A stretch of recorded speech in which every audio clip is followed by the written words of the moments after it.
जय श्री गणेश। नमस्कार, मैं आचार्य संजय द्विवेदी। शनिदेव अपनी राशि का परिवर्तन करने जा रहे हैं। 29 अप्रैल 2022 को ये महापरिवर्तन होगा। ये महापरिवर्तन इसलिए है क्योंकि शनिदेव एक राशि में 2.5 वर्ष तक गोचर करते हैं, जिसके कारण समस्त राशियों पर इनका प्रभाव पड़ता है। 12 राशियों पर इनका प्रभाव पड़ता है। तो ये चूंकि न्यायाधीश हैं, तो जब भी इनका राशि परिवर्तन होगा तो यह अत्यंत महत्वपूर्ण होता है। साथ ही साथ शनिदेव प्रत्येक राशि के जातकों को समय समय पर उनकी परीक्षा लेते रहते हैं। समय समय पर उनके कर्मों का लेखा जोखा करते हैं और उसी के अनुसार उनको फल भी देते हैं। तो जिस राशि पर इनका गोचर होता है उस पर 7.5 का प्रभाव पूर्ण रूप से होता है। शनिदेव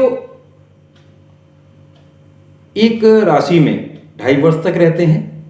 7.5 इसलिए कहा जाता है क्योंकि शनिदेव जिस राशि में प्रवेश करेंगे उस राशि में 2.5 वर्ष, उसके पहले की राशि में, उसके बाद की राशि में, ये पूरा जो समयावधि होती है ये 7.5 वर्ष की होती है।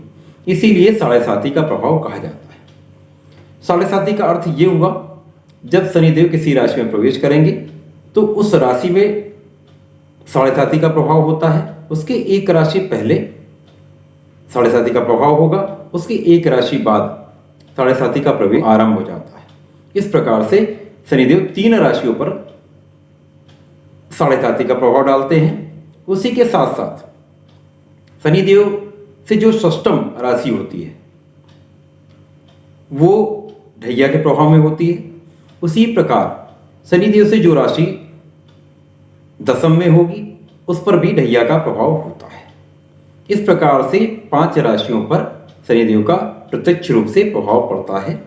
बाकी सभी राशियों पर इनका अप्रत्यक्ष रूप से निश्चित रूप से प्रभाव पड़ता ही है। शनिदेव को 3 दृष्टियां प्राप्त हैं।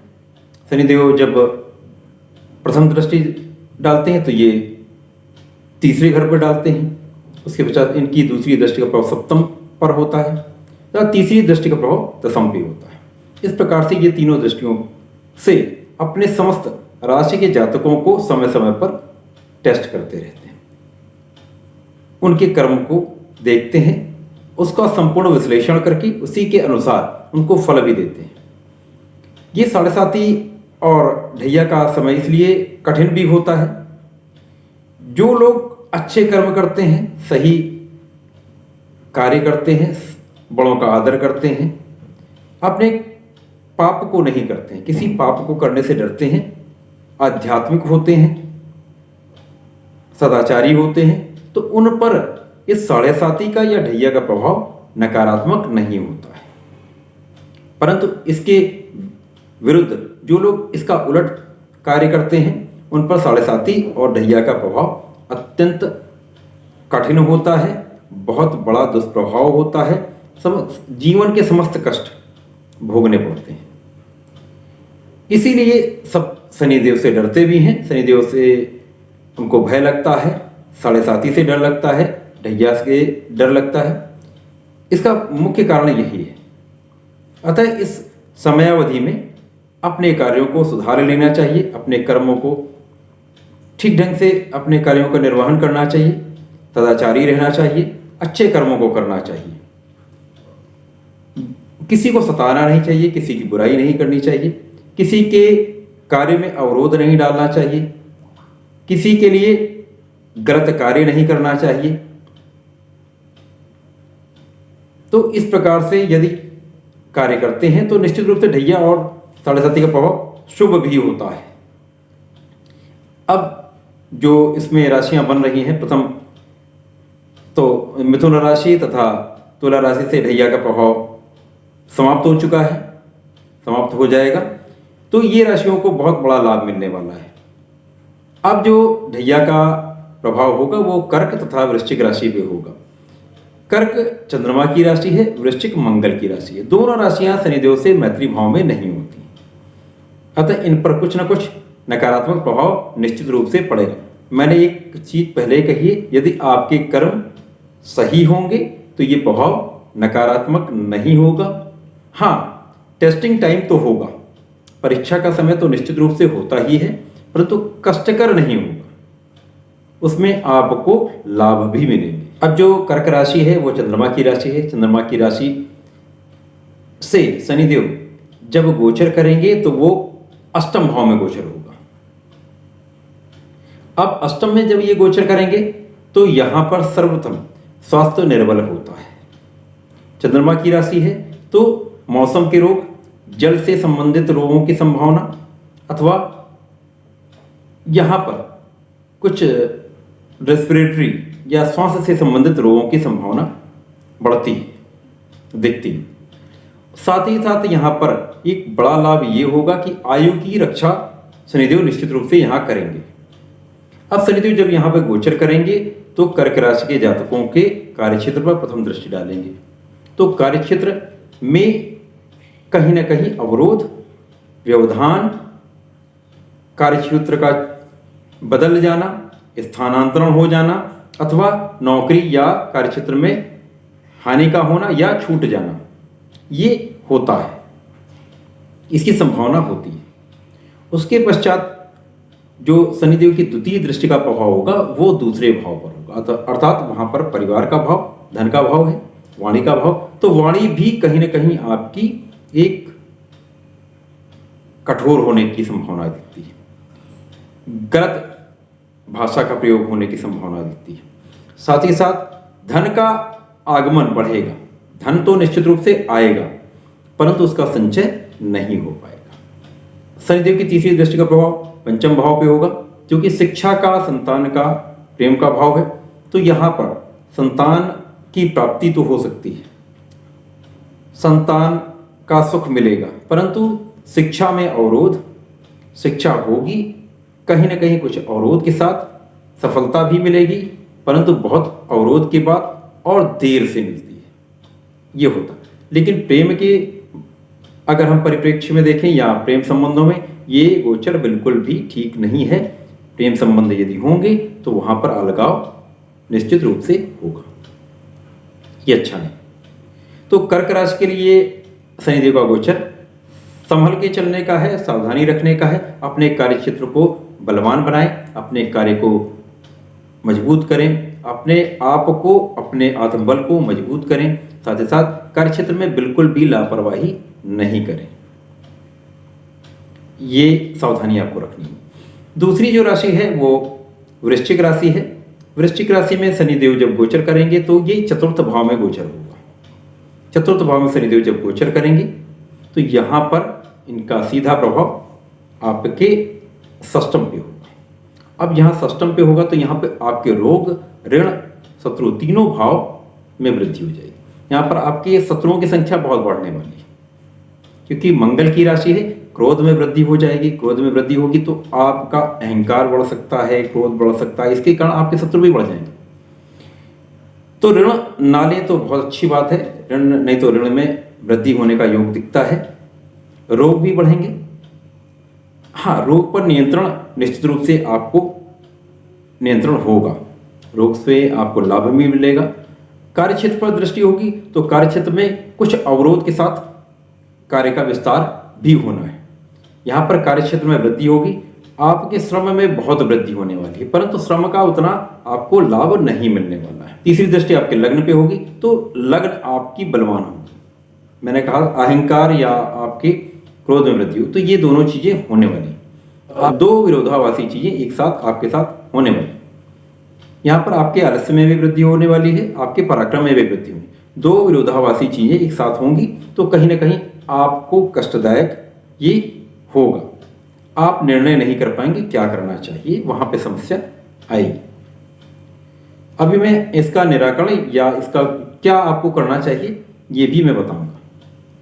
अब जो राशियां 7.5 से प्रभावित होंगी उनमें प्रथम राशि मकर राशि। मकर राशि की ये तीसरा चरण प्रारंभ होने वाला है।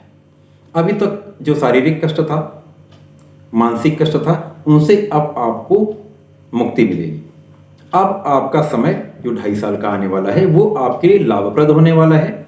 आपको यहाँ तक धन का लाभ मिलेगा, क्योंकि यहाँ पर शनिदेव आपके धन भाव में विराजमान होंगे, अपनी ही राशि है, अपने ही भाव में होंगे तो यहाँ से आपको प्रचुर धन का लाभ कराएंगे, आयु की रक्षा करेंगे, स्वास्थ्य में आपको लाभ मिलेगा। तो मकर राशि के लिए ये जो 7.5 का समय अब आ रहा है, ये बहुत लाभदायक, बहुत शुभ रहने वाला है। उसके पश्चात जो दूसरी राशि है वो स्वयं शनिदेव उसमें गोचर ही करेंगे। कुंभ राशि उनकी प्रिय राशि है। कुंभ राशि के जातकों को बहुत ज़्यादा सावधानी, ये बहुत ज़्यादा समस्या या तनाव लेने की आवश्यकता नहीं है, क्योंकि ये कुंभ राशि के जातकों के लिए शनिदेव का जो 7.5 का प्रभाव होता, अधिकतर समय जो होता वो लाभदायक होता। परंतु मैंने जो कहा, अपने कर्मों को ठीक रखिएगा, अपने विचारों को सही रखिएगा, आचरणों को सही रखिएगा, तो ये गोचर बहुत लाभ देने वाला है। यहाँ पर शनिदेव लग्न में रहेंगे तो निश्चित रूप से आपका पराक्रम बहुत बढ़ाएंगे, आपका परिश्रम बढ़ेगा, परिश्रम से आपको लाभ मिलेगा, आपका भाग्य बढ़ेगा। तो कुंभ राशि के जातकों का भाग्य वृद्धि, पराक्रम में वृद्धि, पराक्रम से धन का लाभ होगा, शिक्षा प्रतियोगिता परीक्षा में सफलता मिलेगी। साथ ही साथ यहाँ पर जब शनिदेव होंगे तो सप्तम पे दृष्टि डालेंगे, यहाँ पर वैवाहिक संबंधों में कुछ समस्या आ सकती है, वहां पर सावधानी रखने की आवश्यकता होगी। वैचारिक मतभेद, मानसिक क्लेश हो सकता है, परंतु बहुत बड़ी समस्या नहीं है। इसका भी उपाय मैं अभी बताने वाला हूं। उसके पश्चात जो आखिरी राशि है मीन राशि, उस पर 7.5 का प्रभाव प्रारंभ होगा। अब ये जल तत्व राशि है, साथ ही साथ ये गुरुदेव की राशि। इस गुरुदेव के साथ शनिदेव समभाव में होते हैं, तो तात्कालिक मैत्री भी होगी, क्योंकि गुरुदेव का गोचर भी अप्रैल में अपनी ही राशि में होगा। परंतु कुछ सावधानी रखने की आवश्यकता होगी, क्योंकि स्वास्थ्य में कुछ निर्बलता आ सकती है, स्वास्थ्य कुछ निर्बल रहेगा।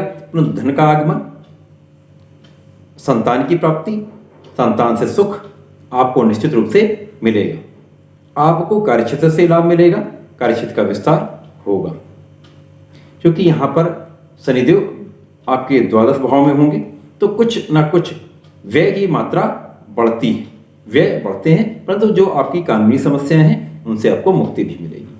यहाँ पर आपके रोग, ऋण, शत्रु कुछ बढ़ेंगे, परंतु उनका हनन भी, उनका शनिदेव उन पर नियंत्रण भी कर लेंगे। तो कुल मिलाकर मीन राशि के लिए बहुत समस्याग्रस्त समय नहीं रहने वाला है, परंतु सावधानी अवश्य रखनी पड़ेगी।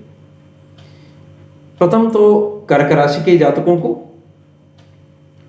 जल तत्व राशि है, यहाँ पर इनको निश्चित रूप से श्री हरि की शरण में रहना चाहिए, उनके मंत्रों का जाप करना चाहिए, तथा प्रत्येक सोमवार को शिव जी पर जलार्चन करें, तथा बेलपत्र यदि उपलब्ध हो तो बेलपत्र अवश्य चढ़ाएं।